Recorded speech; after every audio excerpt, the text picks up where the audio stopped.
பூங்குத்து கொடுத்து வரவேற்பு கொடுக்கப்பட்டு அவருக்கு சால்வை அணிவித்து சண்முகம் அவர்கள் உள்ளே அழைத்து செல்லக்கூடிய அந்த காட்சியை பார்க்க முடிகின்றது. 2 கம்யூனிஸ்ட் கட்சிகளுடைய ஆதரவின் காரணமாகத்தான் இன்றைக்கு தமிழக வெற்றி கழகம் ஆட்சி அமைக்கக்கூடிய நிலையை எட்டி இருக்கின்றது.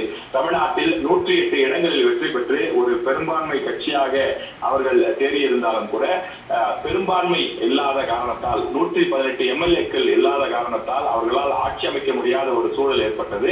ஆனால் கம்யூனிஸ்ட் கட்சி, ஐயுஎம்எல், அதே போல விடுதலை சிறுத்தைகள் போன்ற கட்சியினுடைய ஆதரவின் காரணமாக இன்றைக்கு அவர்கள் ஆட்சி அமைக்கக்கூடிய நிலையை எட்டியிருக்கிறார்கள். ஏற்கனவே காங்கிரஸ் கட்சி 5 சட்டமன்ற உறுப்பினர்களை வைத்திருக்கக்கூடிய நிலையில் அவர்களும் ஆதரவு தெரிவித்திருக்கிறார்கள். எனவே 5 கட்சிகள் கூட்டணிக்கு ஆதரவு தெரிவித்திருக்கக்கூடிய நிலையில விஜய் ஆட்சி அமைப்பதற்கு தேவையான ஆதரவை வழங்கி இருக்கக்கூடிய நிலையிலே இந்த ஆட்சி விரைவில் நடைபெற இருக்கின்றது. நாளைய தினம் தமிழக வெற்றி கழகத்தின் தலைவர் விஜய் தமிழ்நாட்டின் முதலமைச்சராக பதவியேற்க இருக்கிறார். சென்னை நேரு உள் விளையாட்டு அரங்கில் இந்த பதவியேற்பு விழா நிகழ்ச்சி நடைபெற இருக்கின்றது.